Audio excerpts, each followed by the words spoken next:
Hey, what's going on, y'all? I'm Sebastian, chosen one Burton. Good to see you for another one. We are back. I'm excited to be back. It is Red Infamy, your master teachers. And you know who it is? It's Derek, aka Mr. Dope at Work. We are in the building, E for Life. Marcus, who do we have today?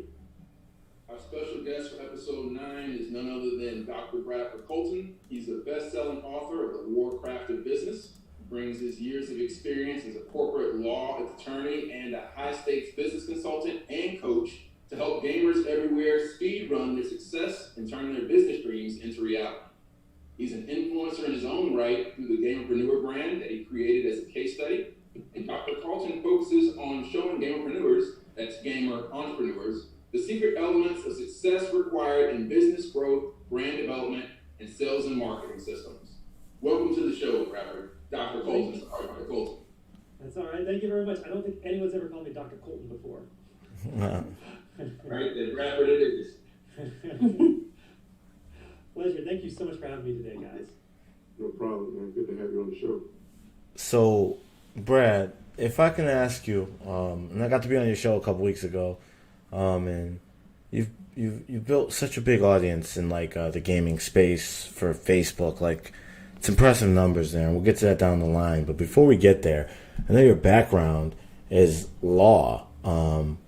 What is it like to learn coming up, like that you were going to go into law, and then going through law, and then what made you say one day you're going to switch over to esports?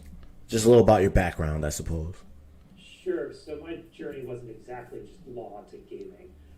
I've been a gamer my entire life. I started gaming when I was 2, or at least I was told I was gaming when I was 2. I obviously don't remember that, but I started the NES, and I Super Nintendo, N64, PlayStation, Xbox, all that. When I got to college, I had been told basically my entire time in high school, there's no future in gaming because this is late 1990s, early 2000s. I was told that I was lazy for being a gamer. There was no future in this. It's a waste of time. I'm sure all of you, right? If we're gamers, like we've heard that. And so I wrote it off. There's no future for it, right? I have to believe my parents. So I figured my future was going to be in politics, and so I kind of reverse engineered that. I was going to go into law, which meant I need to go to college. So I went to college, and I was a political science major, which meant I was pre-law, pre-homeless. So there was law or bust, right? But I got there, got to college, and I got introduced to this game called World of Warcraft. And I don't know if any of you have played that one, but it ate my life. And they call it war crack because it's so addicting. And I was playing 7 days a week, 8 hours a day. I was raid leading, guild leading, main tanking for a hardcore raiding guild. And I like to say I really got my initial business experience then. Not necessarily like in the law and the business stuff later. Like my initial stuff was Warcraft because I was doing recruiting, I was doing strategic development, I was doing budget management, I was doing performance reviews. But this was like 2008, right? There's no way I could have put that on a resume. Like, can you imagine like showing up like, hey, I play Warcraft. I got laughed out of a room. So I continued down, like there's no future in video games. It just reaffirmed it for me. So I went into law, and law is a really weird beast because the very first day of class, they brought in the biggest, scariest professor they had to talk to all the students in orientation. He looks at us all, and he goes, you're not children anymore. You're not allowed to say dude, you're not allowed to play video games. And I was a California boy, so all I did was say dude and play video games, right? Like, so I was like, okay, guess I'll drink the Kool-Aid, do what you say, and like be the lawyer. And so I just buckled down. I focused on nothing but studying. I graduated magna cum laude. I worked for the United States Sixth Circuit Court of Appeals while in school. I was a research intern for one of the professors, drafted some work on secure transactions credit, and was on the tax journal and the law review. I really focused on like being somebody in the law. And I got out and went to work for a county court. In the county courts, I started as a part-time law clerk because I met my wife my last semester of law school. Different story, but I was basically starting from nothing in the state of Ohio. Right. So I had to like scrounge to find a job, and so I found any job I could that was at a county court just as a part-timer. Within 6 months, I've been promoted to staff attorney, and then court bailiff, and then eventually court administrator for the entire county court system for the probate court. And here I was managing the staff and making sure the cases were filed properly and kind of keeping the court secure. And they don't teach you any of that in law school. But thankfully I had played Warcraft, and I knew kind of how to manage people. I knew how to like run organizations. I attribute my getting promoted to my video game time. They had me on the judge track, and like I said, I was interested in politics, but judge wasn't for me. So I left that to go into private practice, and I joined an elder law firm. It was a 28-year-old law practice. The new kid on the block. I hadn't even been licensed a whole year. And within 7 months, I was so good at getting money from our clients and getting people to understand how we were going to be able to help them in closing these clients. I was made partner at the age of 27 at a 28-year-old law practice. I think I'm the youngest partner in the state of Ohio. On top of that, I wrote the book on elder law for the state of Ohio, teaching attorneys 30 years my age, this topic that they're literally closer to than I was. I probably should have had no business teaching elder law to my elders, but it is what it is. And I got to a point here, I reached partner. I was a court administrator. I thought I was important. And so my wife and I decided we're going to start our own practice because I reached the top. There was nowhere else to go in the elder law field. I could have stayed there for 30 years and seen the same little old ladies day in, day out. It didn't sound exciting to me, right? That didn't seem like a life worth living. No offense to those attorneys who do it. But I wanted something more. So I started a law practice with my wife, and it didn't go great our first year. I think most small businesses suck their first year because no one really knows what they're doing. Again, I was never taught business. I kind of had to figure things out myself. So come March of 2015, I had $600 in my bank account, and I owed $10,000 to the IRS. And at this point, I didn't have a clue. I was like, I'm going to go to jail, right? If I don't find a way to pay my tax, I'm going to go to jail. And I had a friend, and it wasn't like we were trying. Like I had a billboard, I had newspaper ads, I had phone book ads, I was networking, I was in like 8 different chambers of commerce. We were doing everything we were supposed to be doing. And I had a friend who was also an attorney in my graduating class. He's like, you know what you need to do? Have you ever heard of the Facebook? Yeah, right, the Facebook, yeah, I've heard of it. Well, you need to go to these things called groups in there and just take a flyer with your face on it and your phone number and just put it in there and your phone will start ringing. I got nothing to lose, right? It's either this or jail. So, okay, I went to Paint on my computer. I had no graphic design skills. I took a picture of my wife because it was her name on the door. I took her phone number, and it was this ugly flyer. And I put it up in there, and 3 minutes later, our phone rang. And we scheduled that client to come in and meet with us. We hung up. 5 minutes later, our phone rang again. We hung up after we scheduled them, and 3 minutes later, it rang again. And I'm like, I need to go post in more groups, so I'll be right back. So within a year and a half of that first post, we had 3 attorneys, we had 3 staff members, we had a huge office. My wife was being paraded around the state by different bar associations as this exemplar of how to build a law practice. Some real estate investors found us, figured out what I was doing, and started having me present to them on how to buy and sell homes and find investors and all this. And so we started really focusing on digital marketing, kind of while doing this law practice.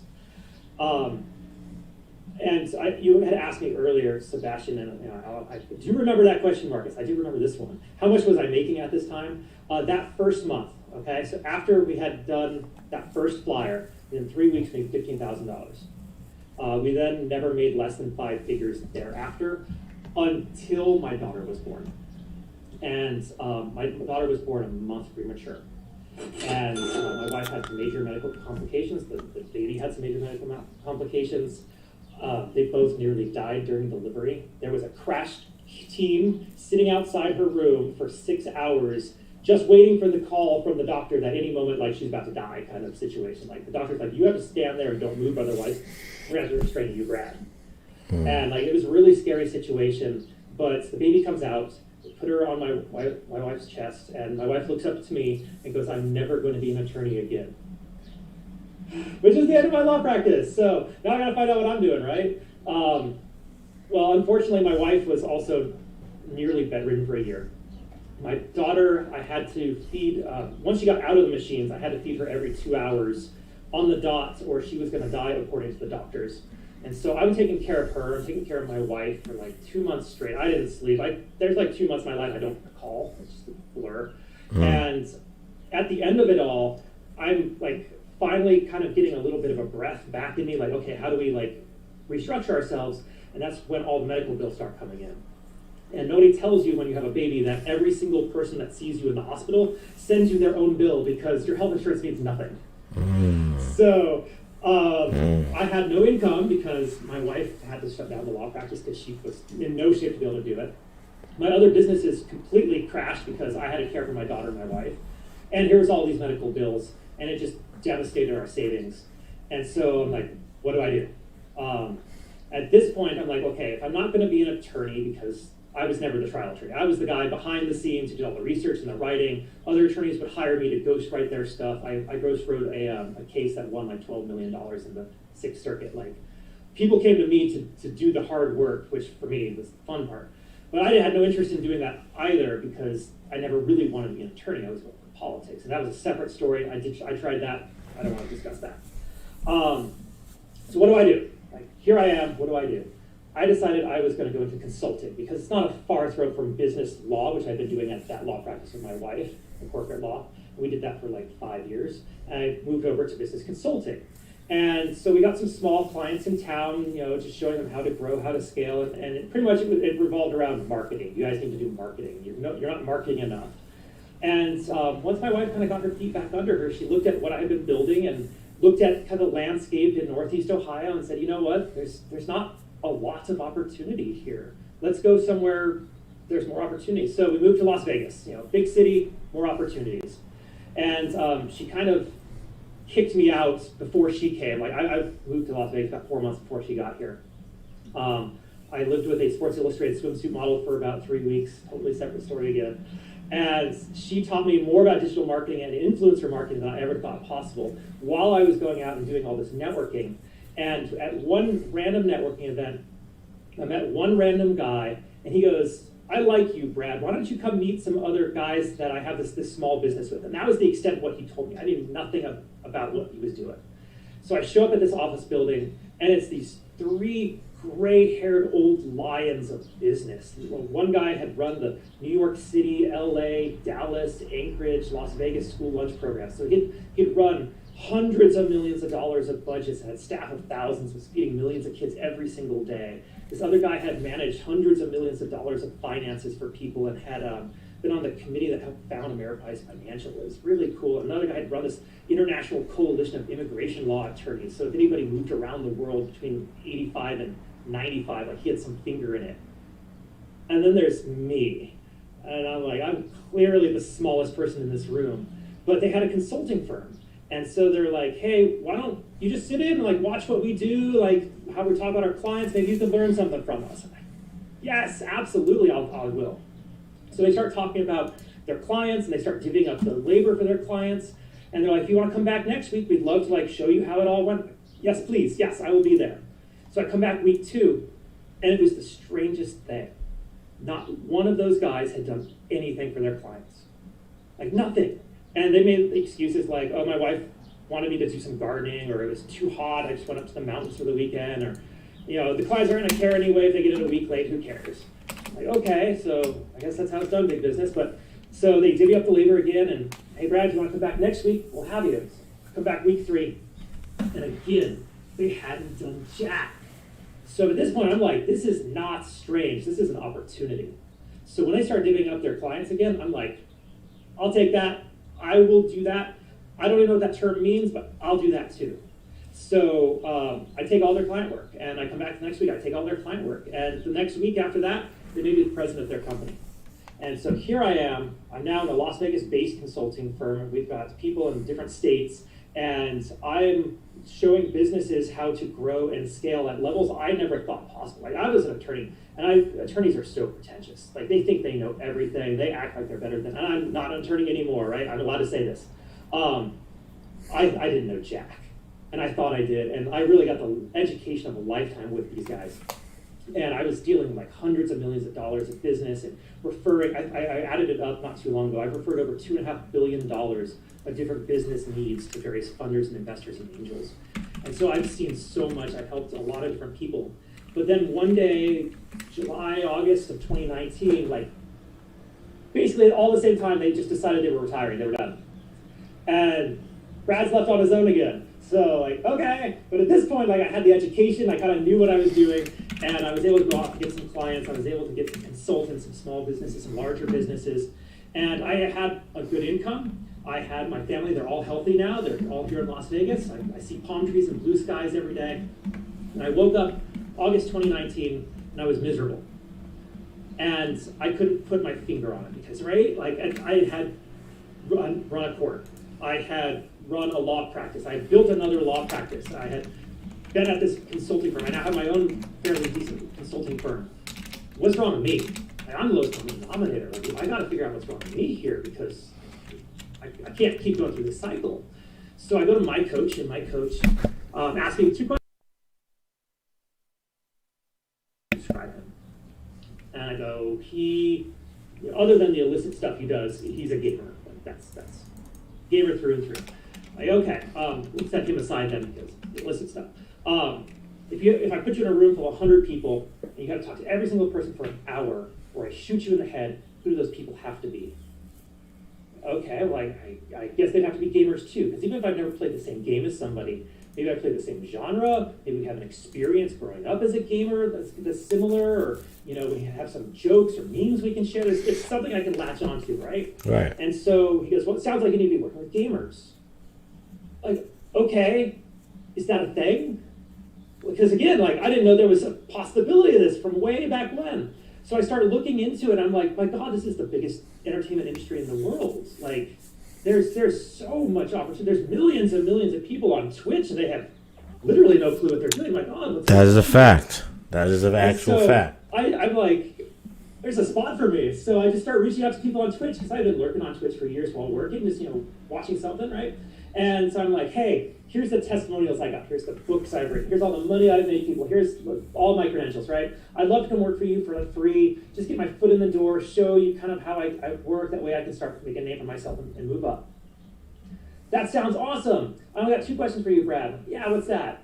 How many followers do you have and how many views do you get? I had none because I never focused on my own brand. And so nobody wanted to work with me because I was unproven in the space. And it's just BS once you know how business is universal. But I said, okay, instead of pouting, I'm gonna play their game. So I decided to start the Gamerpreneur brand. And I looked at the space and I'm like, okay, there's lots of people talking about the esports industry. There's lots of people talking about streaming in that industry and games and the teams and the players. And I looked at it and I'm like, no one's really talking about the individual. Who are these gamers? Who are these people? Who are these business owners who are gamers? No one's really talking about where they came from, how they got to where they are at, challenges they faced, the skills they think they needed in order to get to where they're at now. And so I decided I was going to focus on that, like very narrow, talking about the people who are playing the games and making the games and doing whatever. And so I then took a step back and I'm like, you know what? I could come in here and I could drop 20 grand right now. I could buy all my graphics, I could buy all the promotion, I could buy my way into this space. But looking at all the research I've done, I don't think anybody would think about it as legit. I don't know if this is the right strategy. So maybe what I need to do is actually show them what I do works. So I decided I was going to create a case study. And so I invested no money into my brand. I started, if you go back and you can find my first episode, the lighting is horrible. I bought a $300 junky laptop just to have a junky webcam to simulate starting with junk. I had an ugly couch behind me. My window wasn't even covered properly, like the sun was on my face. And I think I used a computer mic. It was really, really bad. But I found a way to leverage guests up using just organic traffic methods. And then once I was able to get some clients from that, I was able to invest in advertising. And that advertising brought me to where I'm at now. So I think I'm at like 115,000 followers or something like that on Facebook, which is the only platform I've ever really taken off on. But that's supposed to be where my people are. And that is my story. That's a journey. I just want to say that was a journey. What is it like to be like involved with like esports now that you're in it from when you were back in it gaming, when you were in gaming years ago? What do you find different from then than what you see now in this industry forming? Right? Like me and Marcus always talk about like the esports industry is a bunch of companies that are putting themselves out there as tools for gamers to either grow their career, get a professional opportunity, advance the esports and gaming space. But we feel that a lot of them are overfunded. I think I can speak for, I don't want to speak for you, Marcus, but I feel like that's something we always consistently talk about. And what do you think about with these companies, these teams, the industry as it is today? What do you think about it from what you thought it was going to be back when you were younger, and now that you kind of came back into it after going through a professional career in law? Like, when you come back to it, what is it like to you? What does the esports industry today look like to you as an entrepreneur? It's absolutely fascinating, because I remember being the weird kid in high school who had the Game Boy with the link cable for my buddy, and we're sitting there at lunch with our link cables. I start every podcast with a question. I ask you, Sebastian, just like I ask everybody else, how weird are you? And I ask that question because I think there's still a stigma, at least in our own minds as gamers, that we are weird by being gamers. Just by simply having this one hobby, we're the weird ones. And so, back then, it was weird. And esports was basically non-existent. If you wanted esports, right, you were playing Team Fortress 2, StarCraft, Warcraft 3, and the Koreans were kicking your butt, right? And when I was on a playing mainstream Warcraft, level, right? And Warcraft, I was playing when the arenas came out. So there was some PvP that was but there wasn't much back then. And so then I completely ignored video games for so long. And I came back and I look at it now and I'm like, it's a huge industry. There is so much passion in it. There is a ton of drive in it. There's a ton of money being dumped into it, and nobody knows what they're doing. It's people with passion decided they wanted to turn it into something, which is how anything starts. And so they're building these things, and I don't want to say everybody, because there are people getting proper consulting, or they have MBAs, or they know what they're doing. Not everybody, but the vast majority of them might have been esports players themselves who won a tournament, or did really well, or saw it behind the scenes, said, I can do that too, had a little bit of street smarts, were able to get what they needed to hustle it up into a real business that started making money, and now they're trying to figure out how to scale, and they don't know what they're doing. And I think a good number of them have some ego, and it's holding the industry back. I agree with that. That's my general consensus. I don't usually give my consensus out too much. I try to stay neutral, but I happen to be an entrepreneur in gaming, a gamerpreneur, if you will, and I feel like that's what I see. I tell Marcus all the time, I feel like there's a disconnect with entrepreneurship and gaming right now, where it comes from a sense of the Shark Tank era. That is specifically chosen when saying that. There's no real Shark Tank era. I just believe that we are in an era where from '08, when Mark Cuban and them started giving companies a bunch of money, it became culture to follow the Silicon Valley pattern. And so now we're in 2021, where lots of companies don't have the fundamentals to prove that they deserve $25 million, but they're getting $25 million. And you're wondering what's happening to them in the next year, or why it's not working out. And it's they're not proving that the value is there. They're getting a lot of followers, or they're getting a lot of, they're creating a lot of content with a lot of views. Sure, right? It's a lot of vanity metrics. But so I agree with you on that. And I think a lot of it has to do with organicness and just keeping your content organic. So I wanted to ask you, with 115,000 plus followers on Facebook, what's it like to grow that? What's it like to manage that? And how did you find your audience and really zoom in on them? So growing it was easy, honestly. To start, like I said, this was a case study when I started. It sucked to do it the organic way. As soon as I got some money for ads, it became easy, because everything's easy with money.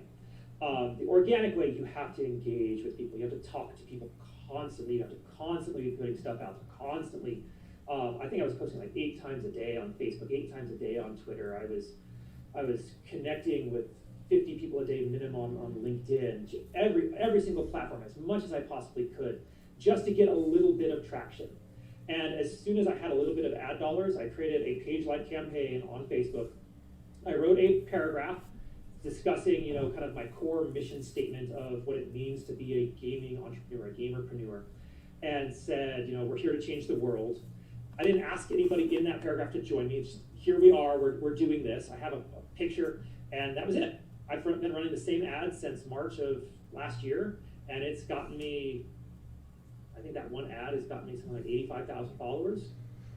Just not even necessarily a lot of dollars. I started with $5, and then I ramped it up to maybe 15 at its height. It's back down to 5. I'm not too concerned about numbers at the moment.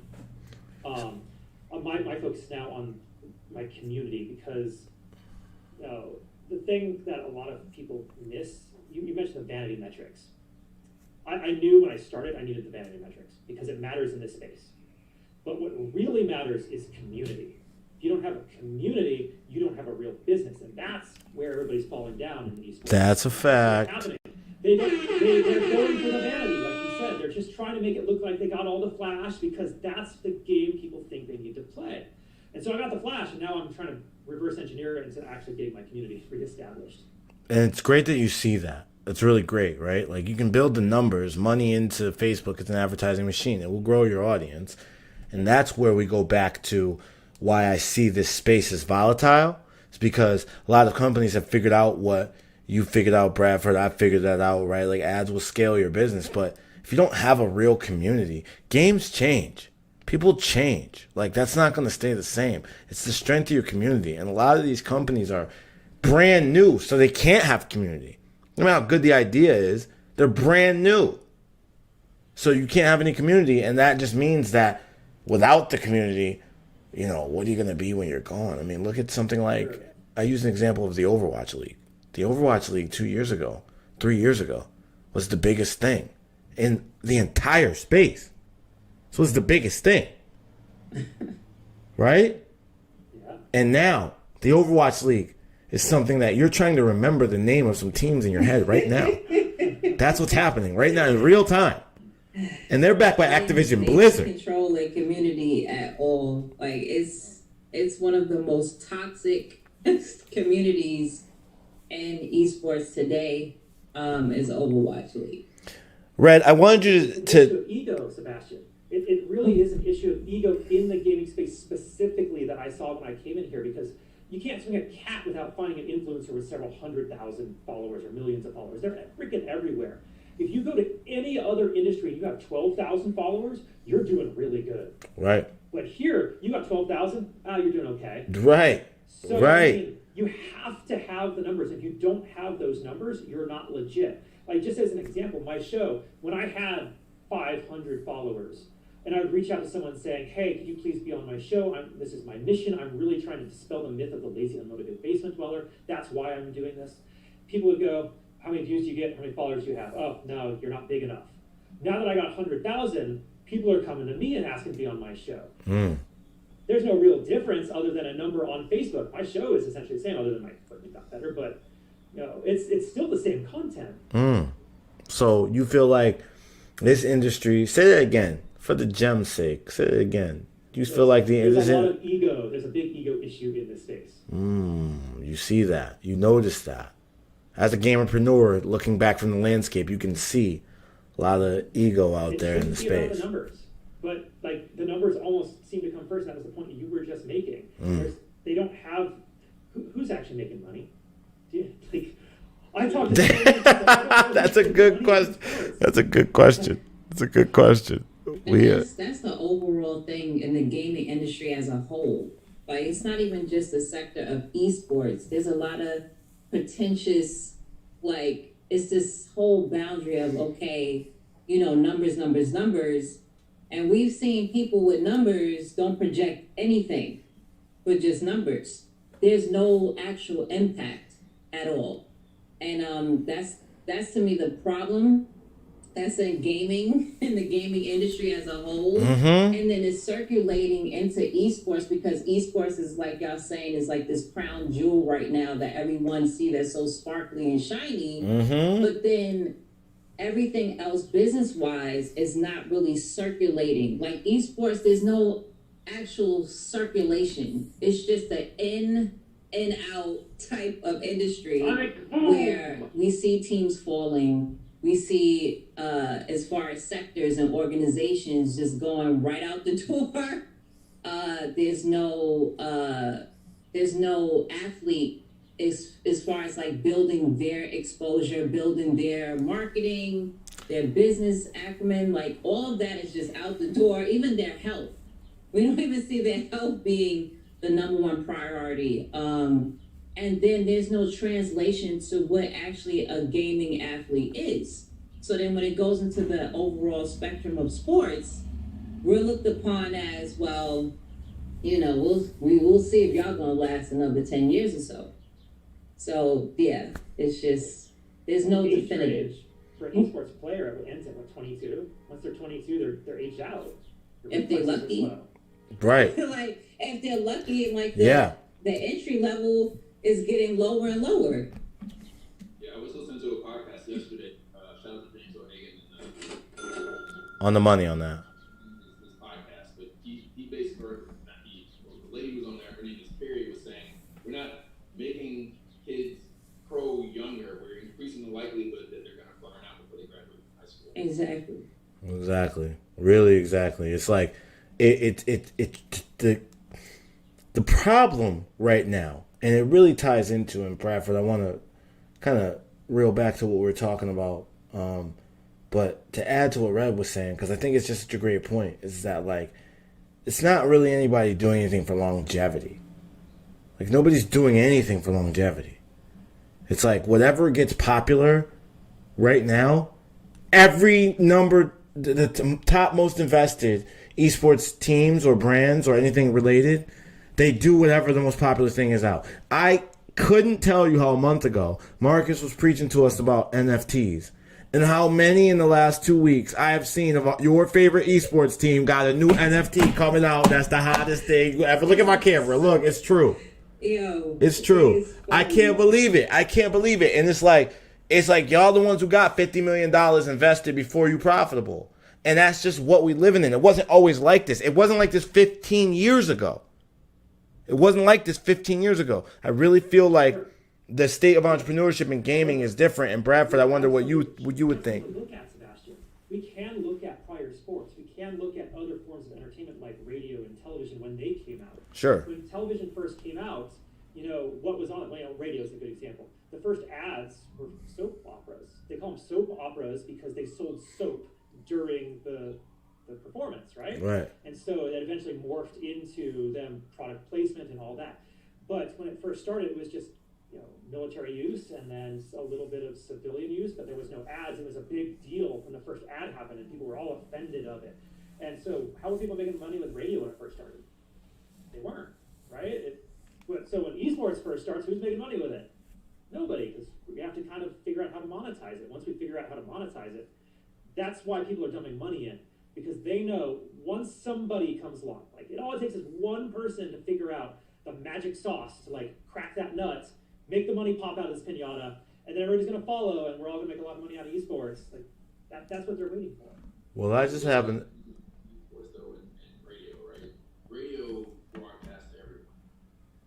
You can get access to radio or right on the car. You can hear radio. You can buy an ad as a brand trying to get activated in a radio broadcast. If you look at esports, it's naturally exclusive. It's for the top 0.01% of gamers. It's for blue chip brands, right? Like the average mom and pop bicycle shop down the street or coffee shop or bakery can't get into esports.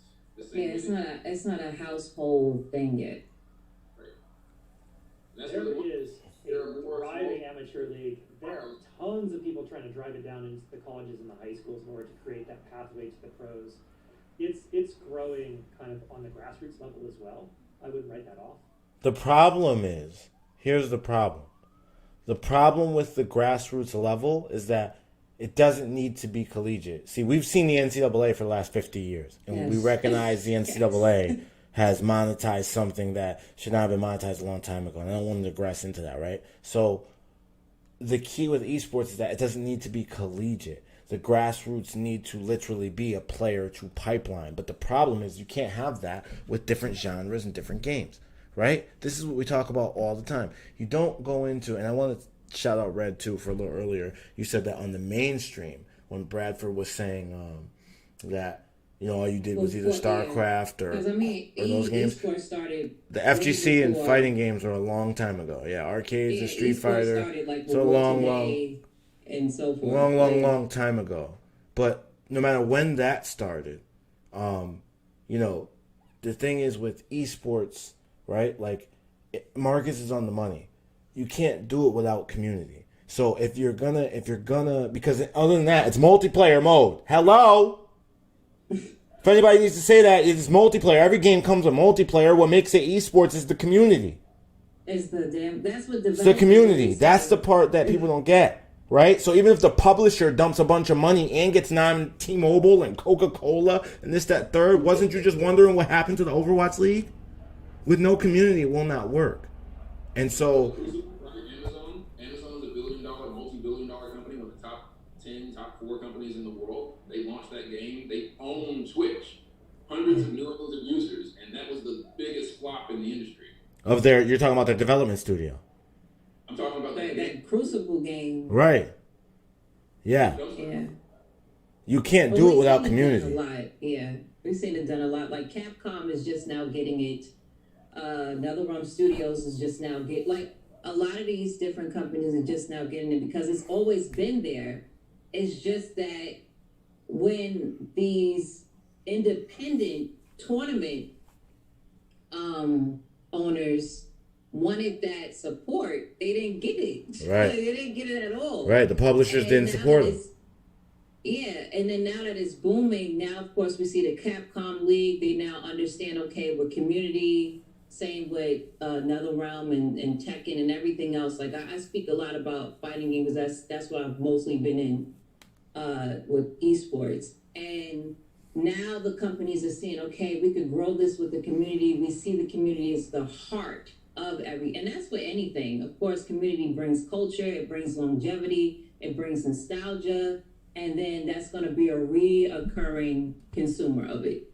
So, like, yeah, I do get it. Like, of course, it can't be collegiate because then once again, it separates itself into one spectrum to not then go and be for everyone to want to watch. But I'll never write it off. Like, of course, I can see it being a household name. Like, I can see that. It's just that the hype trend right now just have to kind of go away with the hypeness and try to make it normalize more.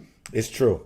A gem. And listen, I want you to know the sonic boom comes in when you hit somebody with a fatal blow at the end. Boom. When somebody gets hit. Oh, I need to add that. That's what I'm missing. I'm missing the hit. Yeah, I'm missing that. But getting hit with the sonic boom for that gem right there. It's just about the community, man. At the end of the day, we got a lot of LinkedIn people. We got a LinkedIn user, doesn't say your name, Christopher Laporte. We were just talking about you. It joins, Gamerpreneur is joining us from Vegas, so shout out to Reset. Kwesi, all the way from Africa, talking about the foresight of the esports community or the lack thereof. A lot of people in the building today, and Tristan Twist over on Twitch. We see you. Thank you for showing up. I feel like we're at that point where any of you, Bradford, you included, understanding that community is important, understanding that learning how to scale your business is important. What advice, as all entrepreneurs here today, what advice would you leave for our listeners who are listening in today? If they're into esports or tech or fintech, anything new, that's what I think is important. We're in the 4th industrial revolution. We got a bunch of new industries coming from sub-industries. Like, social media is only like 15 years old, and this is a baby inside of this. So, like, how do we, give some good advice? I want each one of you to give some advice you would give, a future person in your shoes. Starting with Marcus, go. I focus on the core value of what it is you bring into the space. What makes you unique? What adds value to your consumer or your end user? And that will naturally define how you can grow and both longevity, and especially competitive longevity in the market. That's what we're doing in Metaverse, right? We get a contrarian view that esports should be accessible for brands of all sizes and people from all walks of life. And that's why our brand, our opportunity, our value proposition is interesting to schools and sports teams and local brands. And we're just going to keep doubling down on that in the education piece so we can create the opportunities. So that's what I would say. It's focus on what makes you unique and how you can make that scalable, which is what we're doing. Go ahead, Brad. Let us know what's up. I would say on the business side, have a business plan. Even if things change quickly, even if 6 months from now it's a completely different plan, have a business plan. Know exactly how your business works, top to bottom, nuts and bolts. If we're talking about dumping money into this space, right? If you don't know how it's going to make money, if you're kind of guessing, if you're hoping, if you're thinking, that's thinking doesn't work. You need to know. And that's the main thing that causes most businesses to fail, is they come up with their plan like, well, hopefully we can figure this one out in the future. No, figure it out now. If it takes you an extra 3 weeks to hire the MBA to do the research for you, or to actually go out and do the field research, do it. It's worth it, because it makes a solid plan that you can work off of. It's something that you can take to an investor and get money dumped into. Or you just have the confidence that, this is what I need to do, and you don't have to stay up every night worrying about, did I forget this, or did I not think about that? It's all about having a plan and being organized. Okay. Gems for you guys again. We're just bringing you gems. Here's another one. Red, what would you do? Because you've had a busy 2-3 weeks. A couple guests been on there. Jess, we're looking for you. We saw you on Red's show dropping gems, so we're looking for you. Yeah, great example. For me, especially being a Black woman in this space, is filling a void. So a lot of times, if you see something that's missing, that's the great opportunity to kind of fill a void. And if you have a problem with it, then that's when you can get into creation mode to actually create something that's not there. There's a lot of missing avenues in anything. It could be any industry. If you see something is missing, that's your opportunity to actually create it and build upon that, and then find other people that also feel that same way that you feel and collaborate with them. I think one of the, just like how Brad was saying, as far as if you don't know something or you don't even have, you can hire or try to collaborate with someone else to kind of help you, because even like myself, I'm a one-woman army with a lot of things that I do, but at this point, I'm like, I want to do that on my own, but it's going to take longer for this project to actually complete if I do it all on my own. So, for example, like I said, just try to fill a void on things you see that is missing or not being represented well, and collaborate with people to actually get that help, because there is a village there of people that think the way you may think or feel the way you may feel. And so try to build your own community even with that as well too, and be collective with it to just help on anything you see that's missing in that industry or in that grand scope, because you never know what that can turn out to be. Well, Jem, Derek, hard to follow, but... So my gem is, we know we're in a technology age. We know technology isn't going anywhere. We know technology keeps advancing. Do not be the one to let technology strip you from your visibility of humanity. A lot of times we speed up the process and we eliminate people in our process. And those people need jobs. Those people need to be able to eat, survive, etc.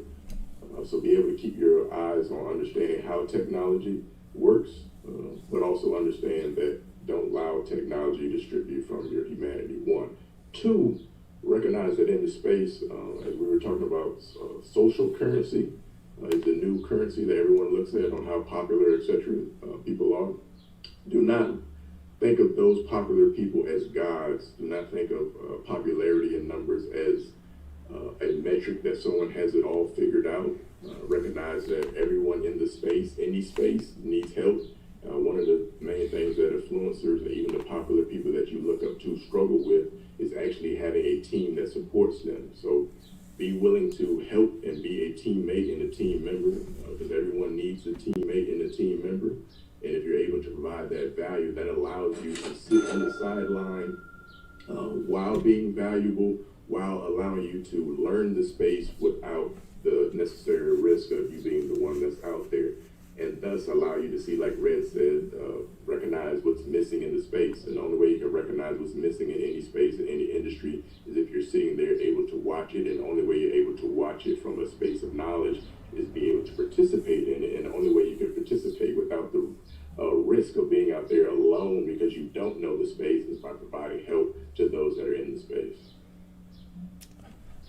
Gem again and again and again. I hope you guys took a piece of what all these quite brilliant folks, I mean, everybody I've spoken to in this room on a one-on-one situation, I feel like is somebody who's inspired me in some way or the other. So I hope you guys are taking it in because they're all professionals in the space. That's the difference with the Eat for Life podcast is we try to give you guys professionals who do it on a day-to-day basis, right? Like they build these companies, they, schedule these interviews, they keep their agendas on point, and they're constantly looking through the space. And I'm glad that they all gave you, advice that I wish I had when I was on my journey. It didn't matter the age. Advice I wish I had yesterday or 10 years ago. And that reminds me to say my piece of advice to you is to recognize that it's a journey. It's a journey. That's the most important thing I could tell entrepreneurs in the esports space, or in any other space really at this point, is that nothing gets easier. You just get stronger. I think that's the most important thing. Nothing really gets easier, right? Like somebody who's brand new, and they go out to the track and they got their jumpsuit on, they went and bought a nice fly jumpsuit and they're brand new, is the same as the person who's Usain Bolt, been running it for 20 years. They still got to run the same mile. It's the same mile. The air's cold. I don't want to do it. And you got to run. They both are going to have to do that same mile. The difference is that Usain's been doing it for 20 years. So he knows what to come and he knows what's expecting. You have to give yourself time as an entrepreneur, and you can make whatever you want, read whatever book, do the idol worship stuff that Derek is trying to steer you away from. And you can do all that if you want to. It's not going to work. You got to put the time in. And esports is so new. A lot of you guys are great fundamentalists right now. Don't give up on your dream. Keep it focused. And, Brad, you're a great example of coming from a different industry, switching into this industry, and already being able to make a splash because it is that new. And I just want all my other entrepreneurs out there to recognize that we're in a new, unprecedented time. There's really no book written on this. So, really take advantage of your time and keep developing what it is your talent is. And you can look at Brad or even someone like, I remember Red, you were explaining how, you got discovered on Twitter. Like, that just reminds me to tell you guys, like, keep making content, keep pushing. And I guess my last question, I have one more question for you, Brad. What are some of the, because you've already given good advice on organicness, like being organic. Red, you dropped gems on building community. Marcus, you showed us how really like esports can't get into kind of some of those nooks and crannies of like mom and pop shops and things like that because it's so like you have to be big or you have to build a huge audience, whatever, right? It has to be the popular game. We know that's not true. And Derek, you really touched something with me today with idol worship. But what can we do? And now, Brad, I want to dig into ads. Advertising. Explain to somebody why, even when you started with $5, the power that gave your brand. This one's easy. So when I first started out, I had, let's say, 1,000 followers, okay? And I would post something on Facebook. When I go to look at my insights, Facebook says after I posted it after roughly 24 hours, if no one really engaged with it, I had 100 reach. Okay, it reached 100 people of my 1,000 people, and that was it. Or maybe somebody shared it and it got to roughly 100. Now that I'm 115,000, I look at my insights and I post something, and roughly after 24 hours, if no one's really engaged with it, because I sometimes put out content no one cares about, I still have 100 reach. There is no difference between being small and being large on these platforms.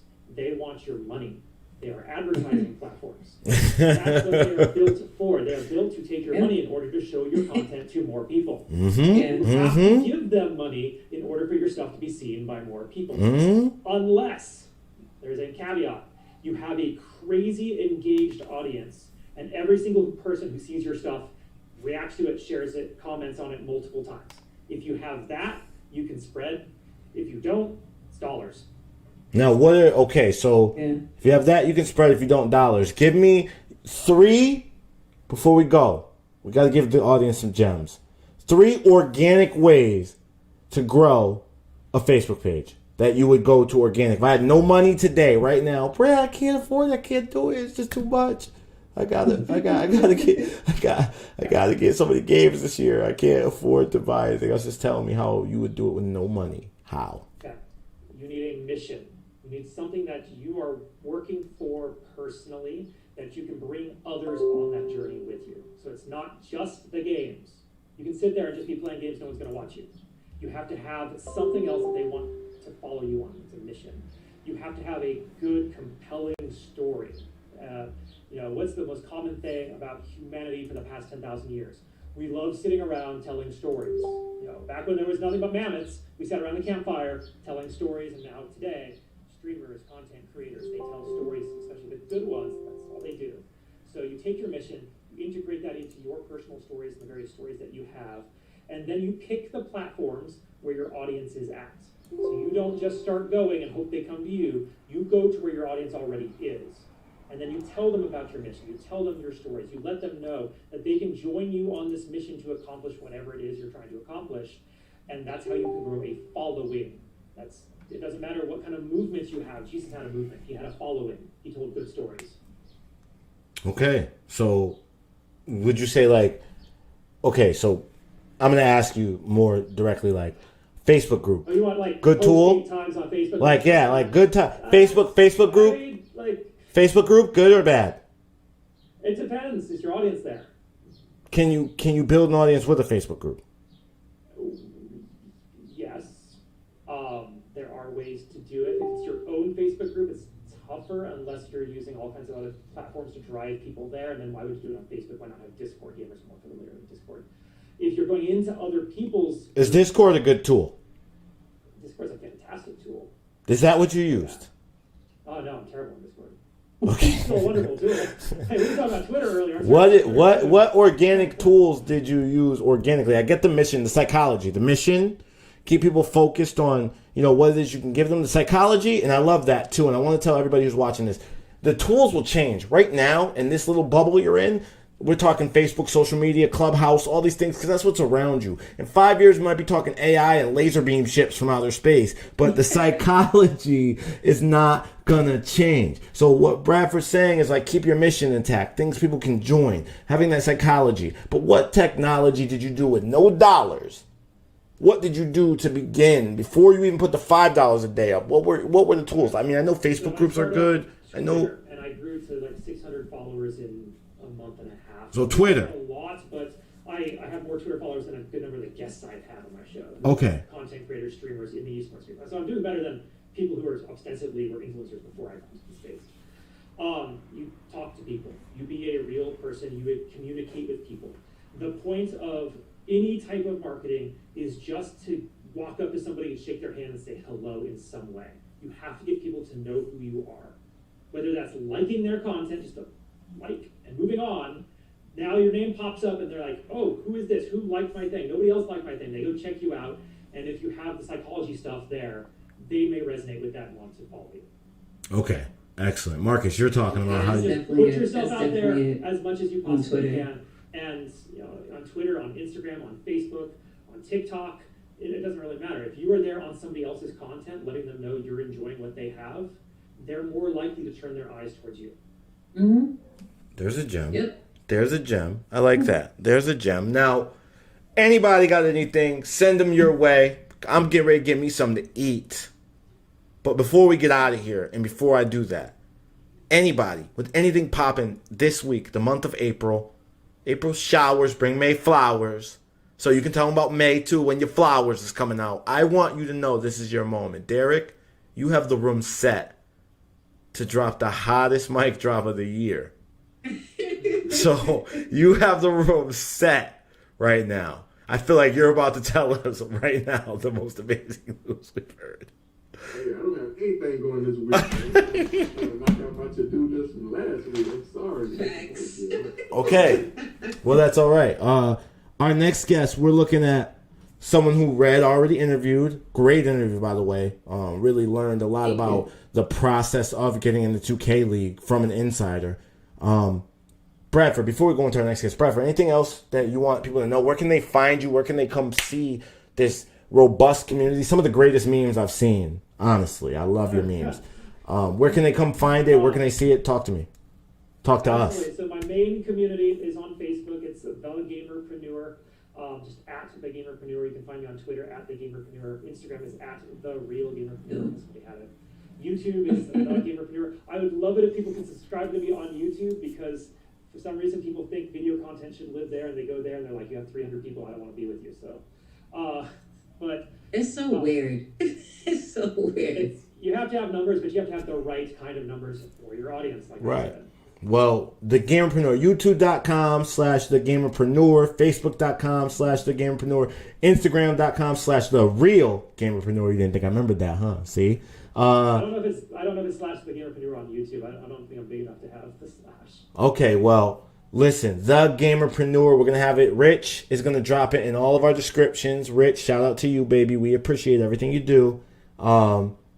Red, how about you? What's going on? Talk to us. We want to know where we could find Red Infamy this week. What Derek said, but I do have, as far as more episodes coming up of uncovering Black women in esports, more guests, and also Hidden Code. I do have more episodes of Hidden Code, which is light on Black, Hispanic, and Native game developers or even innovators in the space. So I do have some episodes of that upcoming for the next couple of weeks. You heard it here first. E for Life gave you the first episodes of Hidden Code, or new episodes coming of Hidden Code coming up right here. First, you heard it. Yeah. Go watch that. What time? What day? What time? What day?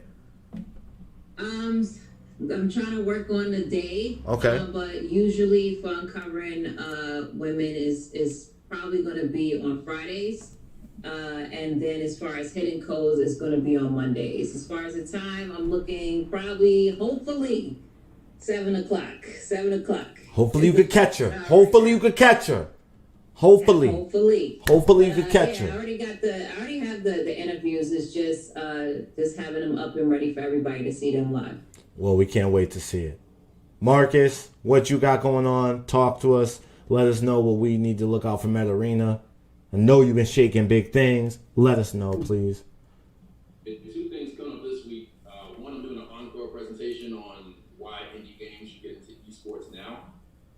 It's with, now I'm blanking on the name of the company. Exola. Exola is one of the famous providers in the space. They're kind of like the PayPal of the gaming industry. They've got a virtual game conference that'll be actually inside of a video game, kind of like the one I did the presentation for 2 weeks ago. So I'm going to re-record it. It won't be live, but it will be there. And then the second thing on the podcast side is we're going to be launching our own social currency. So keep an eye out on LinkedIn. We've got a poll that's going to launch tomorrow that we want some feedback from you all about, what name should we have for this social currency? We're not just doing empty NFT hype like you may be seeing from these top, most popular esports teams. We want to give you something of value, of significant value with this social currency. So more of that coming soon. In the meantime, we want you to help us understand what name resonates best with you. Yeah, I love Gem. I love Gem. Y'all know. All y'all. I see you all on LinkedIn on Marcus's page. This is your friend Chosen, okay? I'm here. I'm hacking the page real quick. You know you like gems. We drop gems. And we work hard to bring you the gems. You know you like gems. Call it gems so I could be happy. Marcus is going to put all the polls out for you, okay? Red liked one. Derek liked one. We all liked one. Just pick gems. Show them. Who knows what's going on. Gems. All right? We put the poll out, Marcus. Let's see what they like. We're looking forward to giving you guys that and giving you some great rewards for that stuff. We got some good partnerships coming up. We're excited about it. And I mean, if nothing else, if nobody else has anything to say, I guess we'll let these people soak on what we just dropped on them. You guys want to do that or what? I have one question for Brad. I wanted to ask him, what newer game are you playing now that's kind of helping you, because you mentioned how World of Warcraft helped you as far as in your career, and there's been several games. I was like, yeah, there's been several games that helped me too, even through college and everything. So, what new game are you playing, and you like, wow, this is really helping me just think better? So I'm not the best gamer anymore. I still play Warcraft. So I have Shadowlands. That's kind of my go-to. Okay. Assassin's Creed on the side, just because I like the pretty scenery and kind of the history of it all. But I have a 3-year-old who I'm trying to turn into a gamer, so I get to play Super Mario Brothers and Yoshi and Beauty and the Beast on the Super Nintendo, and that's what I get to play. Patience. I'm learning patience. Okay. You'd probably be ready for those Demon Soul games later if you learn that. Can't wait till she starts For PvP, real. right? For real. For real. Cool. For real. Well, if that's it. Boys ever play Knockout City in about 5 weeks, May 20th. I mean, can somebody get Marcus? Listen, you guys, seriously, out there. Yes. LinkedIn. You guys love Marcus over there on LinkedIn. LinkedIn. Get Marcus a copy of Knockout City. All right. Please, because I wonder if it's free to play. I think Marcus knows. It's going to launch with a free trial, and then it's paid after that. It's going to be $20 game. Okay. Okay, like Rogue and they should have did what Rogue and everybody else did, but okay. So Derek, I know you're big time in these days. Shoot your man Marcus, little 20 spot. Let him get on that Knockout City. He'll be happy for weeks coming up, all right? Because this guy loves Knockout City. If I get one more text, I wake up, I want to play Knockout City. Okay, bro. It comes out in May. Let's just hook him up. Let's make sure we all put in a pot to get Marcus happy. You got to support your friends. Ryan Alexander says, all day indeed. Scribbles on Twitch just dropped a gem in. You know, Scribs. You know. Gem. That needs to be our cryptocurrency. Gem. We are eat for life. Gem. All right? Look, Lil Zinny Rich says he loves what we're doing. And Jonathan Mason says, dropping the gems. All right. Well, we love you guys. Thank you for coming to another episode. We're going to get out of here. We'll see you next week. We got a special guest coming. We're all, of course, we're introducing and leaving ourselves now. So I'm Sebastian. I'm Marcus. I'm Red Infamy. Oh, I'm going to say it again.